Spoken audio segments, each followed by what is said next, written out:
Students, good morning. So moving to our next class, that is moving power and collocation.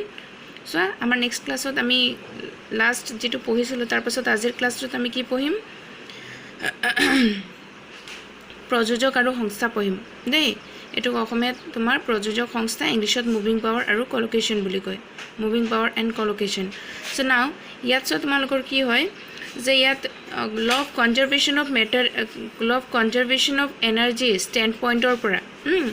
division hoise কাক কজক কেটা ভাগত দুটা ভাগত হে ভাগ দুটা কি কি the first one is moving power, the second one is collocation. প্ৰথমটো moving power আৰু secondটো collocation বুলি কয় দেখিছা নয় তোমালোকে ওকে সো এটো ইংলিশত তোমাৰ আছে চাবা moving power ইয়াত লিখা আছে সোৱা ইয়া moving power, next one is collocation আছে অসমীয়াত চাবা প্ৰথমটো প্ৰযোজক বুলি কৈছে আৰু সেকেন্ডটো সংস্থা বুলি কৈছে ওকে ডেফিনিশনটো পঢ়ো কি আছে ডেফিনিশনটো আছে তোমাৰ যি শক্তিয়ে কৰ্ম সঞ্চাৰণ কৰে বা ক্ৰিয়াক উদ্দীপিত কৰে তাক প্ৰযোজক বোলে যি শক্তিয়ে বোলে কৰ্ম সঞ্চাৰণ কৰে বা ক্ৰিয়াক উদ্দীপিত কৰে মানে যোনটোৱে কি কৰিব কামটো কৰিব যোনে কামটো কৰিব মানে কোনবাজন কৰ্তা লাগিব ইয়াত যোনে কামটো কৰিব আৰু কামটো সম্পন্ন কৰা জনকে কি কয় প্ৰযোজক বুলি কয় যোনে কামটো সম্পন্ন কৰিব তাক কি ক'ব প্ৰযোজক বুলি ক'ব যেনেকে ইয়াত লিখা আছে সোৱা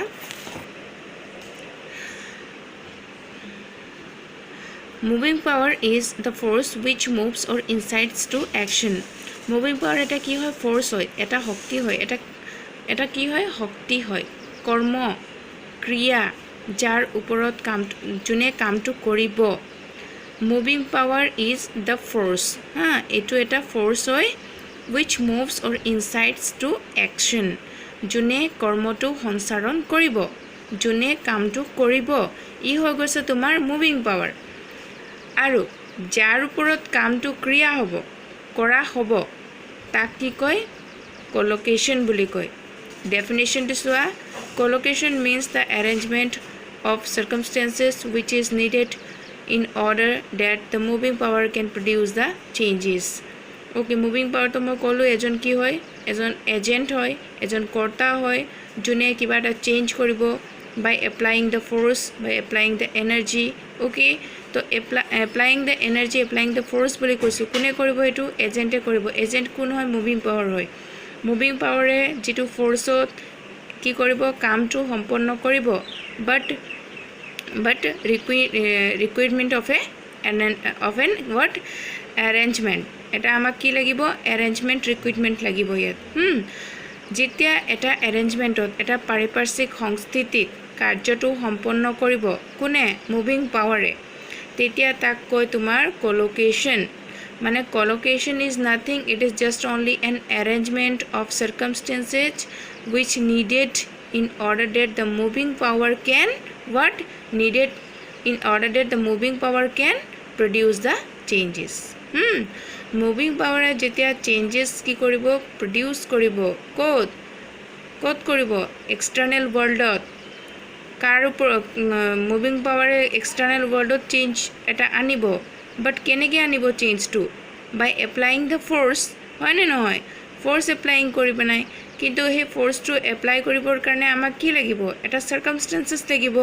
হে circumstances to কোৱা হয় হে arrangement to কোৱা হয় তোমাৰ collocation so collocation কি হয় এটা arrangement হয় যাৰ ওপৰত ক্ৰিয়াটো সঞ্চাৰণ কৰিব এই ক্ৰিয়াটো কি কয় তোমাৰ মুভিং collocation বুলি কয় কাৰণ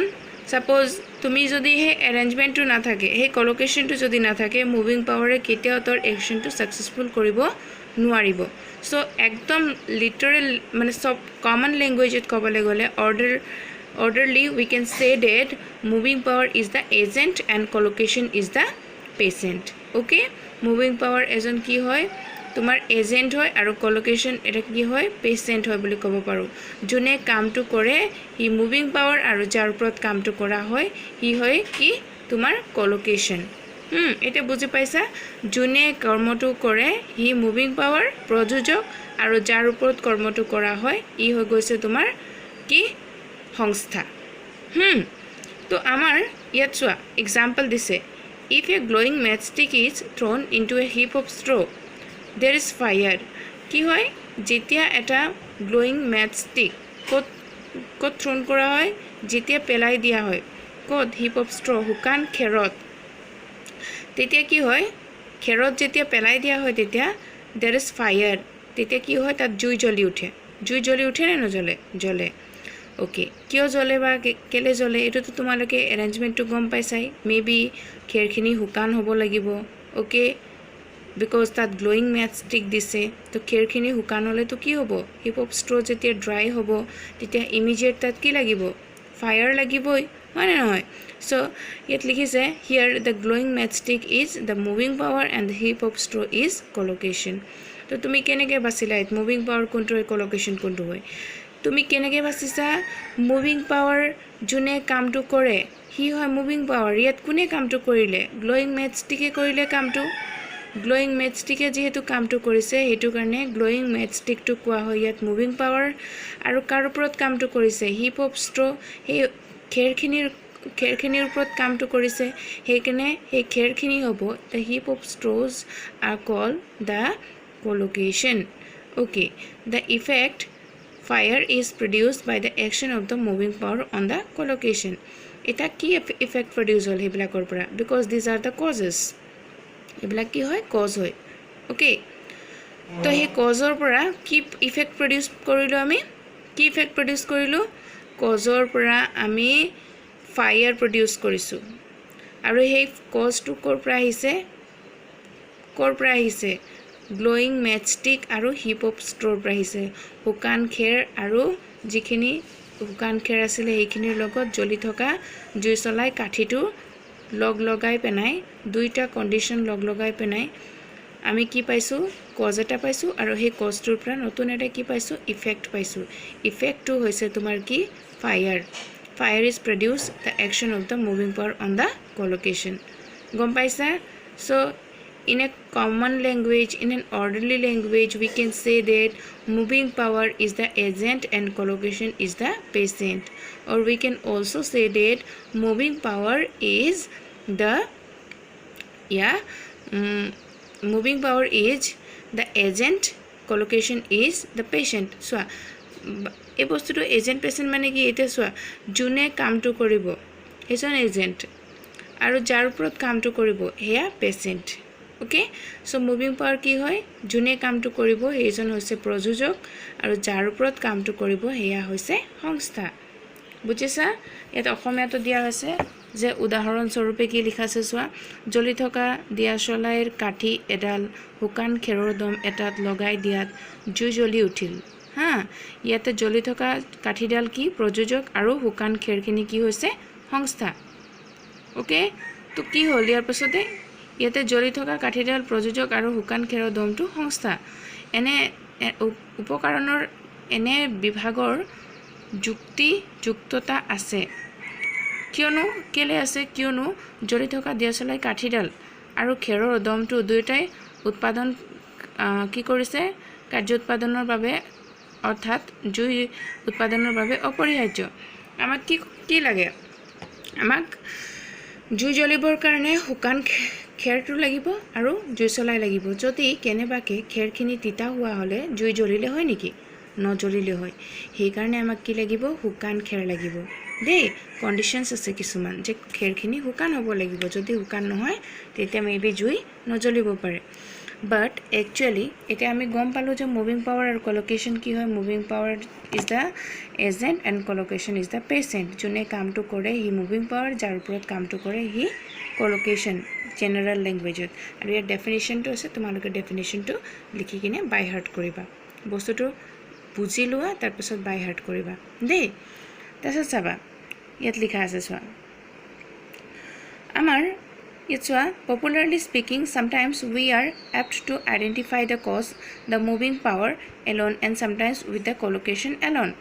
from the scientific point of view such views are unsatisfactory just as the effect fire would not have been produced if the matchstick has not been lighted so again It would not have been produced if there had not been stone. A glowing matchstick is thrown into water and produce fire, nor would a wet heap of straw produce a fire. So both of them are ingredients of cause. So cause produce কৰিবৰ কাৰণে আমাক দুইটাই লাগে কি লাগিব ইয়াত cause produce কৰিবৰ কাৰণে দুইটাই লাগে বুলি কৈছে কি লাগিব ফাৰ্স্ট থিংটো হৈছে তোমাৰ যেটো গ্লোয়িং ম্যাচষ্টিক হেতু জ্বলিব লাগিব সেকেন্ড কন্ডিশনটো কি যেটো যিখিনি হিপ অফ স্ট্ৰ আছে হেতু ড্ৰাই হ'ব লাগিব হুকান হ'ব লাগিব দেই তেতিয়াহে কি হ'ব আমাৰ জ্বলি থকা জুই চলাই কাঠিডালৰ লগত হুকান খেৰটো কি হ'ব একেলগ যেতিয়া হ'ব তেতিয়া আমাৰ cause effect to produce হ'ব so these are the ingredients of causeৰ এটা কি হয় এটো necessary কি হয় parts হয় parts মানে actually ingredients বুলি কৈছে ইয়াত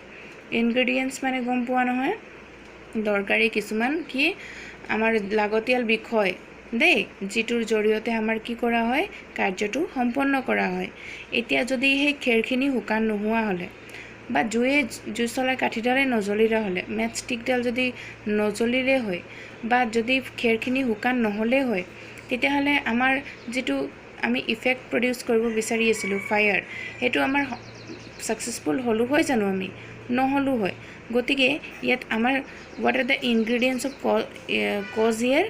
the glowing matchstick and the dry heap of straw so হেতু কাৰণে আমি বুজিব লাগিব যে glowing matchstick আৰু heap of straw এই দুইটা বস্তু আমাৰ কাৰণে necessary হয় to the cause and the cause can produce the effect that is the fire so scientifically cause is the sum total of conditions taken together including both the moving power and the collocation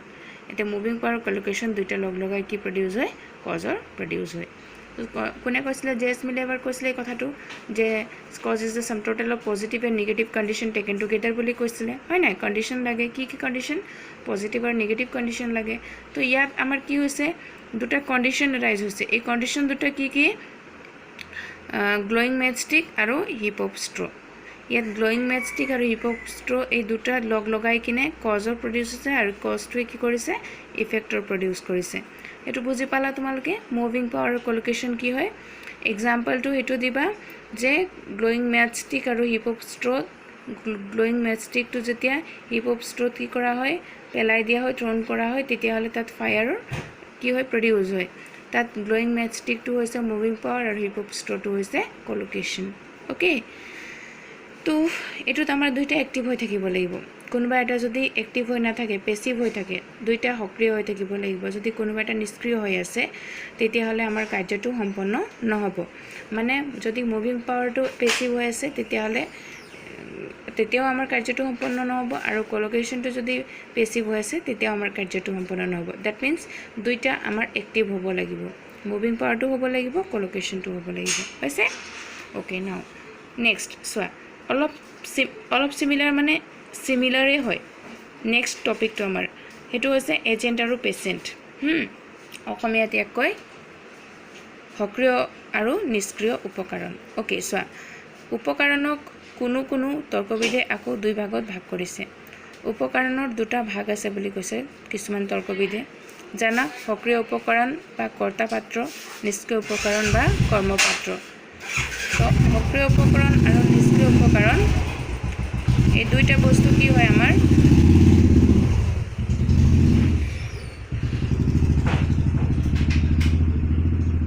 okay সোয়া agent and patient সক্ৰিয় উপকৰণ নিষ্ক্ৰিয় উপকৰণ ইয়াত again some logicians made distinction between agent and patient আমাৰ এনেকে দেখাত লাগে যে নিহতৰ মাজত কোনো ডিস্টিংশন নাই কাৰ মাজত এজেন্ট আৰু পেশেন্টৰ মাজত কিন্তু কিছুমান লজিচিয়ানে আকৌ এজেন্ট আৰু পেশেন্টৰ মাজত কি কৰিছে ডিফাৰেন্সিয়েশন কৰিছে ইহঁতৰ মাজত ডিস্টিংশন আছে বুলি কৈছে মানে পাৰ্থক্য আছে সো এনেও আমি জানো যে ইহঁতৰ মাজত পাৰ্থক্য আছে কি বুলি যে এজেন্ট যোনে কামটো কৰে হি এজেন্ট আৰু যাৰ ওপৰত কামটো কৰা হয় হি হল পেশেন্ট কিন্তু one condition is there between them আমি চাবলা কি আছে the thing action is said to be the agent action is said to be the agent and the thing acted upon is said to be the patient. যোনে কামটো কৰে আকৌ সে moving power কলোকেশনৰ নিচিনা ডেফিনিশ্যন হা যোনে কামটো কৰে হি কৰ্তা বা সক্ৰিয় উপকৰণ আৰু যাৰ ওপৰত কামটো কৰা হয় নিষ্ক্ৰিয় উপকৰণ যোনে কামটো কৰে হি সক্ৰিয় উপকৰণ যাৰ ওপৰত কামটো কৰা হয় হি নিষ্ক্ৰিয় উপকৰণ পেশেন্ট কোন নিষ্ক্ৰিয় উপকৰণ আৰু এজেন্ট কোন সক্ৰিয় উপকৰণ এজেন্ট হৈছে সক্ৰিয় উপকৰণ আৰু পেশেন্ট হৈছে নিষ্ক্ৰিয় উপকৰণ agents are those which acts and patients are those which are acted upon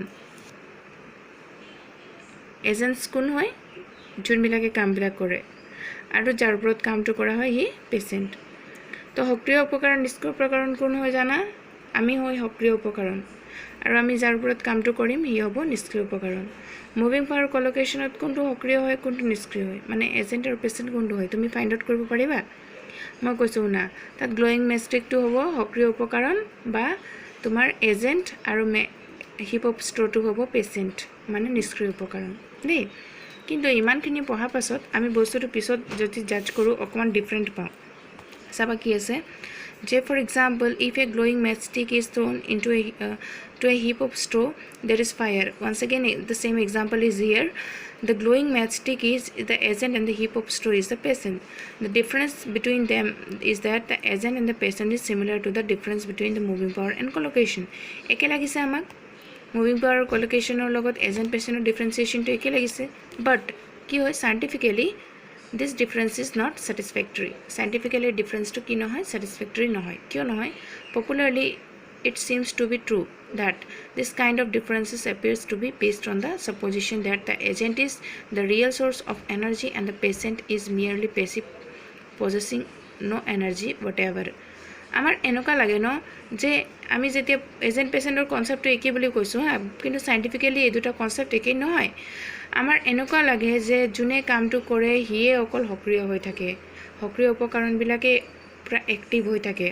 moving power active হৈ থাকে সক্ৰিয় উপকৰণ এক্টিভ হৈ থাকে আৰু যেটো পেসিভ হয় মানে পেশেন্ট হা যোন নিষ্ক্ৰিয় হৈ আছে হি একো কামেই নকৰে ওকে হি একো কামেই নকৰে তাৰ ওপৰত একো এনাৰ্জি নাই এনাৰ্জি অকল কাৰ ওপৰত আছে এজেন্টৰ লগত আছে এজেন্টৰ লগতহে অকল এনাৰ্জি আছে নিচিনা লাগে কিন্তু এইটো বস্তু আমি মানি ল'ব নোৱাৰো according to the law of conservation of energy the passive condition is the storehouse of potential energy and for its potential energy of the patient of the effect is produced কি হয় potential energy of the effect the effect is produced the potential conditions is the storehouse of the potential energy and for its potential and the patient effect is produced আমাৰ এনেকা লাগে যে পেশেন্টৰ লগত কোনো energy নাই কিন্তু যেতিয়ালৈকে পেশেন্টৰ লগতো এনাৰ্জি না থাকে এজেন্টেও কিন্তু পেশেন্টৰ ওপৰত কোনো কাম এপ্লাই কৰিব নোৱাৰে হেতু কাৰণে আমি সদায় মনত থব লাগিব যে পেশেন্টটো এক্টিভ হৈ থাকে আমি নিষ্ক্ৰিয় উপকৰণ বুলি কওঁ কিন্তু নিষ্ক্ৰিয় উপকৰণ মানে হি একেবাৰে যে নিষ্ক্ৰিয় হৈ থাকে তাৰ পিছত কাৰ্যটো সম্পন্ন হয় এটো মিছা কথা দেই নিষ্ক্ৰিয় উপকৰণ বিলাকো কি হৈ থাকে তাহাতৰ মাজতো এনাৰ্জি থাকে তাহাতৰ মাজতো শক্তি থাকে যদি নেথাকিলে হয় তেতিয়া সক্ৰিয় উপকৰণে যিমানো ট্ৰাই কৰিলে হয় ইহতৰ মাজত যেটো ইফেক্ট যে ইহতৰ মাজত যেটো ৰিলেশন হৈ পেলাই কজ প্ৰডিউস হ'ব আৰু কজটো যেটো ইফেক্ট প্ৰডিউস কৰিব হেতু কেতিয়াও সাকসেসফুল নহলে হেতেন যেহেতু ইহতৰ দুটাৰ কম্বিনেশনৰ ফলতে কজ প্ৰডিউস হয় সো হেতু কাৰণে আমি ক'ব লাগিব যে যিবিলাক নিষ্ক্ৰিয় উপকৰণ বা যিবিলাক পেশেন্ট আছে হেবিলাকো কি হয় কবলে গলে এক্টিভে হয় ইহতৰ মাজতো কি হুমাই আছে এনাৰ্জি হুমাই আছে এতে চাবা এই লাইনটো চাবা তোমালকে এই লাইনটো জাস্ট চোৱা agent to produce the effect yes everything that is acted upon reacts according to its own nature so patients are also not without any energy agents and patients are equal responsible to produce the effect so according to Mill the difference between agent and patient is merely verbal patients are always agents এটা so কৈছে যে আমি যে differentiate কৰিছো agent আৰু পেশেন্টৰ মাজত ইহতে কি নহয় এই ডিফাৰেন্সিয়েশনটো কি নহয় পসিবল নহয় বা একসেপ্টেবল নহয় এজেন্ট আৰু পেশেন্ট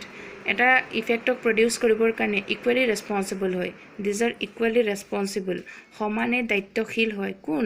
এজেণ্ট আৰু পেচেণ্ট কি কৰিবৰ কাৰণে কজ এটা প্ৰডিউচ কৰিবৰ কাৰণে সেইকাৰণে জেএছ মিলে লাষ্টত কি কৈছে যে এজেণ্ট আৰু পেচেণ্টটো কি হয় আমি ইহঁতৰ মাজত যেটো ডিফাৰেন্সিয়েশ্যন কৰিছো it is just only De R verbal not they R just only the verbal differentiation okay patients are always agents patient ki hoy always agents patient to agent or nisnai hoy mane আমি ইয়াৰ পৰা এটোৱে বুজিছো যে agent আৰু patient আমাৰ কাৰণে দুইটাই দৰকাৰী হয় ইফেক্ট প্ৰডিউস কৰিবৰ কাৰণে এটা ইফেক্ট প্ৰডিউস কৰিবৰ কাৰণে এজেন্ট আৰু পেশেন্ট আমাক দুইটাই লাগিব পেশেন্টক আমি যদি গুৰুত্ব নিদিও ইম্পৰ্টেন্স নিদিও যে ইহতে কজ প্ৰডিউস কৰিব নোৱাৰে সৰি ইয়াতে এনাৰ্জি প্ৰডিউস কৰিব নোৱাৰে তেতিয়াহলে আমাৰ ভুল হ'ব দে because ইহতে যদি এক্টিভ নহয় তেতিয়াহলে এজেন্টে জিমানো ট্ৰাই কৰক এজেন্টে কি কৰিব নোৱাৰে কজ প্ৰডিউস কৰিব নোৱাৰে আৰু এই কজটোৱে ইফেক্ট প্ৰডিউস কৰিব নোৱাৰে সো পেশেন্ট বিলাকো কোনোবা এটা এংগেলত এক্টিভ হৈ থাকে যাৰ ফলত এজেন্ট আৰু পেশেন্ট লগ লাগি কিনে কি কৰে নতুন এটা কজৰ সৃষ্টি কৰে হ'ব ওকে আমি ক্লাছত বুজিম আকৌ ওকে ক্লাছত আমি এই বস্তুখিনি আৰু ফুলি এক্সপ্লেইন কৰিম ওকে হ'বনে আজিলে ঠিক আছে bye bye take care students